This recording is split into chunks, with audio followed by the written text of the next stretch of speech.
Neeves Knives. I'm Jared, and in this video, I went through a whole bunch of knives, or for this video, I went through a whole bunch of knives that I thought would do well, knives that I wasn't sure about, and I did a whole bunch of detail work, like cutting things out, and like really trying to do some really fine detail work to figure out what knives did detail work the best. And I went through a lot of knives and narrowed it down to the group of knives from this video. Now this is the new Kaiser Splinter. I recently just got it, and it's an older design that they have, but it's their new version with their really nice micarta. This stuff feels like cloth.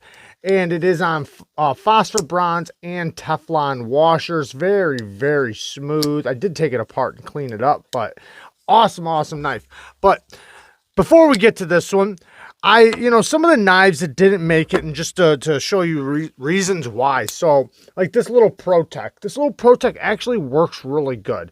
It was a thing with it just a little too small. Now, I do agree that most of the knives on this list, and I guess not all of them, but a lot of them did really well because they're small and compact. I'll say this one did better than the Launch 4, though, and that boiled down to geometry. This is actually a pretty good detail knife, but it did not make the list just because it's a little too small for my personal hand, but it might be really good for you. So this might be a really good option for you.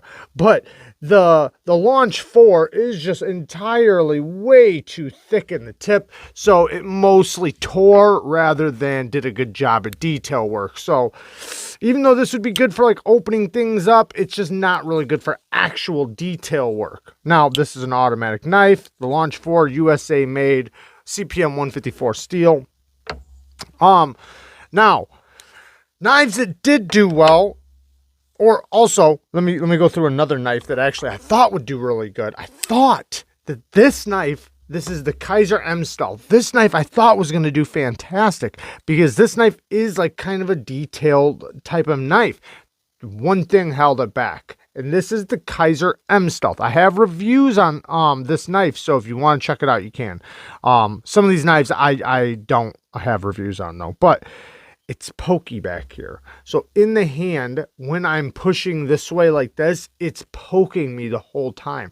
So I have to lay my hand across the top, or let it like kind of go across my palm like that and work like that. And it does work. However, compared to the other knives on this list, it didn't make it because of those reasons. Now, things that I wanted to make sure the knives could do on this list was, being able to comfortably turn and make circles and be able to get really fine up to the tip for really close up things, and just comfortable detail work. Now, obviously, a lot of people aren't doing just complete detail work, but this type of motion will work really good for opening up boxes. If you do have to cut labels and stickers out, things of that nature, you never know. There's so many different jobs out there. Who knows? But, being able to do this type of work will relate in a lot of different ways. This knife did pretty good. It actually did really good. It is on the list. Now, it has a really fine tip, and that's one reason why it did so good. Nice, deep hollow ground blade, S35V on stonewashed. And this part right here, even though it does have a little jump up right there, it lays across your palm really nicely in a way that even right here, you can get leverage pushing down into a cut. But then also, this little grip right here where I put my finger under there and then across the top, this was very comfortable and it worked really good for me. So the Kaiser Splinter actually did pretty good. It might be a little long for a lot of utility tasks, and you'll notice that on this list. Another one, the Kansept Degnan design. Now this knife to me is specifically made for things like this because it's a 3-finger knife if you hold it back here, even though holding it like this actually locks in. It almost doesn't make sense how well it locks in right here. Just the way this loop goes in this little squared off area, you really get actually a good grip on this thing if you were going to slice like this. However, I think it's mostly set up for this grip where you put your middle finger through the hole and you put your pointer finger on the spine, or you use the pinch grip, and it works really good. So the Matt Degnan design Concept Steller works really, really good. The action's also really good on it, but I just felt like this was a great knife for utility purposes and detail work. Next, the Kaiser Swayback, another one, really good. It's kind of, it's self-explanatory here. It has a Wharncliffe blade, nice and slicey, and the way the Swayback goes, it's kind of like a teeter-totter, where you use the middle finger for it to kind of balance. Your pointer finger pushes here, and then when you do that, the butt goes up back here. So that actually pushes up into your palm while you're pushing down here like this. And it works really good even with the sway back type handle. Now, in a regular grip, it feels weird, but when you're doing utility cuts, that's where actually you can tell it makes sense in your hand. The Kaiser Swayback. Next, this one did really good. I should have put this one higher up on the list. These are in no specific order, really, but this one did exceptional. It is the Kaiser Splinter. Now, this one, it kind of swells back right here, and that lays across your palm really good. And even though it does have a flipper tab, you can put your finger right over that, really good for detail work. This little pinch grip works good. You can even do like little sideways cuts like that. It works really good. And if you did want to do some slicing with it, you can. So obviously most of these knives, or a lot of these knives, are multitaskable, but the geometry of this and the blade shape just really makes it work good for these type of cutting tasks.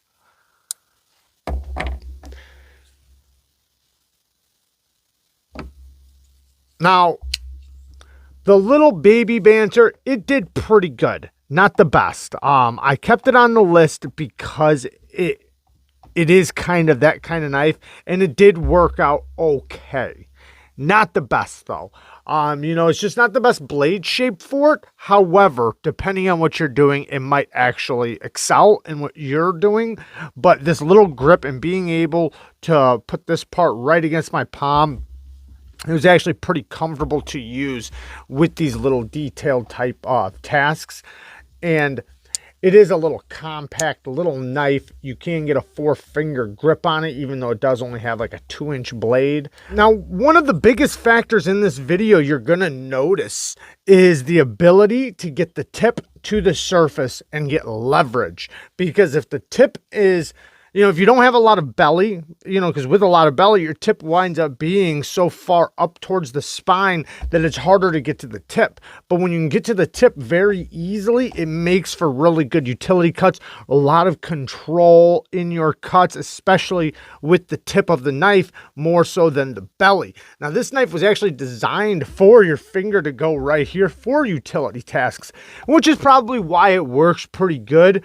But certain blade shapes are always going to be able to work a little bit better than a spear point or a drop point, but not saying that they can't do it. It's just what works the best. I wouldn't put it very high on this list at all, though. Next, the QSP Penguin. Either one, titanium or their micarta version. So this knife is like really, really good at this.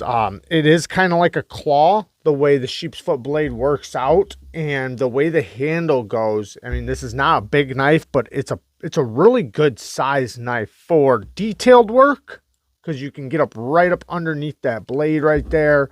Really good detail work, or actual, use, like cutting and slicing and things like that. So this is a great multi-purpose blade shape, and it works really good. The grind is not the best or not the thinnest for it, but it does work. So I guess in that case, it depends on what you are detailing and what you are cutting. Next, the giant Mouse Ace Riv. this did really, really good. I have some complaints about the knife overall, but for detail work, holy cow, this thing did really, really good.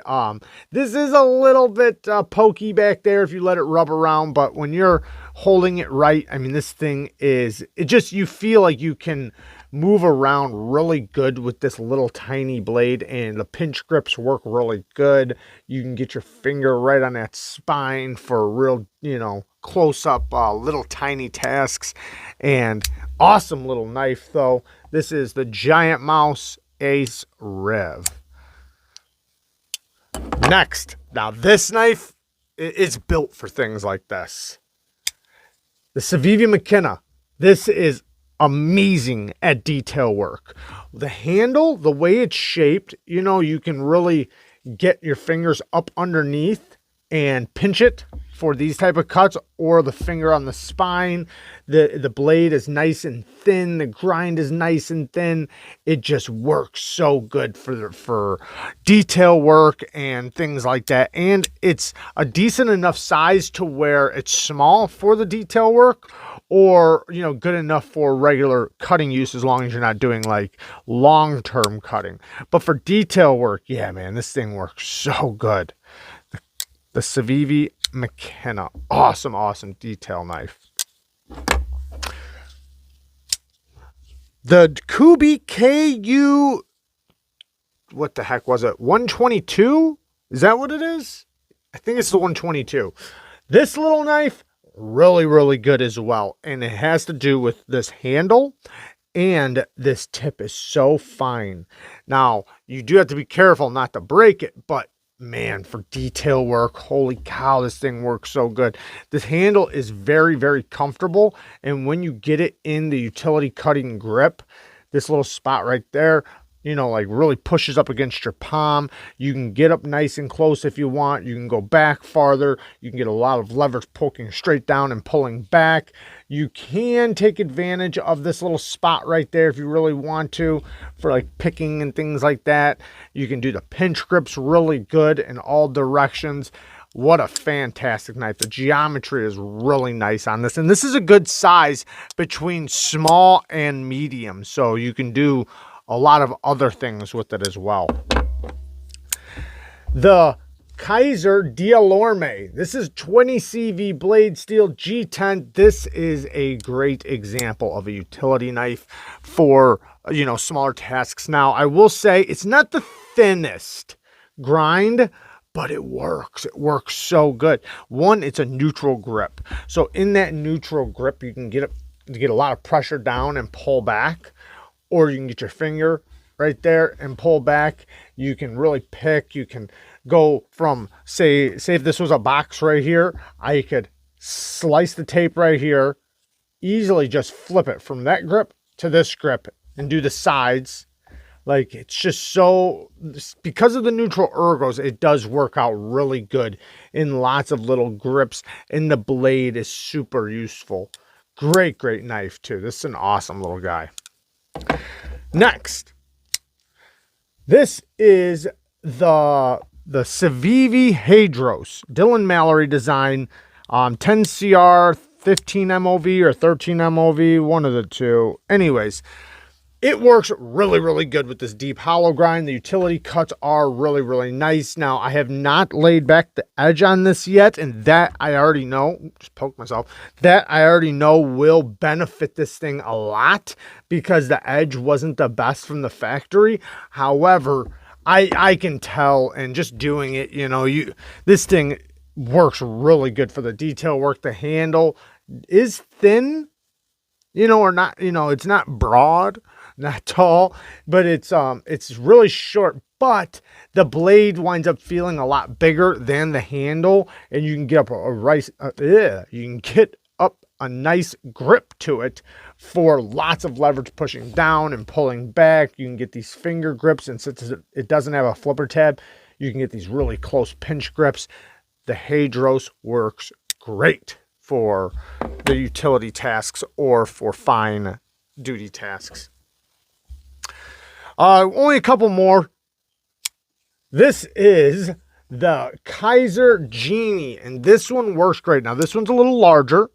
I mean, I guess we've had a couple decent sized knives on this list, but this thing works really good. Since it doesn't have a regular flipper back here, it's a front flipper and it has the hole. You can get up really close to this blade. You can do pinch grips. You can hold it back here too, but you kind of lose leverage when you hold it back here. So it's nice being able to get up nice and close to the blade. Having a regular flipper a lot of times can hinder your ability to get up nice and tight to that blade. But this one wound up working out really good, nice and slicey, great geometry. The tip is really good. You can see I got stuff on the tip still, but it works really, really good for the utility type cutting or, you know, the finer tasks. Now, like I said, it is nicer sometimes to have something a little more compact than something like this, but everybody's hand size is different. The mini Sheepdog. Now, the reason why this one shines so much is because of this grip right here, the pinch grip. And the next thing, which you can probably see it right now. You see it? Bam, this little spot right there, holding this knife like this, I can really get a lot of leverage pushing down and nice and comfortably, but this grip right here is just so comfortable. You can get around lots of directions. Basically, you can go from pushing down with your thumb really hard to using your finger for the lighter duty, or even just a regular pinch cut, and you can even use like the belly if you really wanted to. But and specifically the non-flipper, I'm sure the flipper version would work okay as well, but without the flipper here, I can get up nice and tight to this blade. With the flipper version, I'd be back here doing the pinch grip, which I'm not saying the flipper version isn't great, but this non-flipper version, in my opinion, is better, hands down, like just way, way better than the flipper version. Now, last but not least, kind of the star of the show, the Sea Snake. This thing worked the best. This thing cut so good. One, it's very, very fine. It's the detail work. This is a detail knife. I mean, it's hard to argue this ain't a detail knife. I mean, you can use this tapering spine right there, just like that. You can get up nice and close with this finger choil. Even though there is a finger guard there, they give you a big choil. Or Mike Emler gave you a big choil, because this is a Mike Emler design, linked in the description. But yeah, you can get up really tight, and it is really, really nice for those type of works. And this probably did the best out of everything. And it's a fixed blade, but still, all these knives did very, very well. Some better than others. And a lot of knives, like I had, where is it? I was trying to use this knife right here, and it did okay, but nothing compared to the rest of the knives on this list. I tried using a whole bunch of other knives, even like knives like this, you know, which you would think do good. It did not, because of too much belly. The biggest factor was how low the tip went. When the tip goes down like this, it really gives you the ability to get leverage like this into something precise and be able to see it too as you're going down. Like if there was an imaginary line right there, being able to follow that line is very, very important. So there you guys go. I love you guys. Thank you guys for watching. Peace.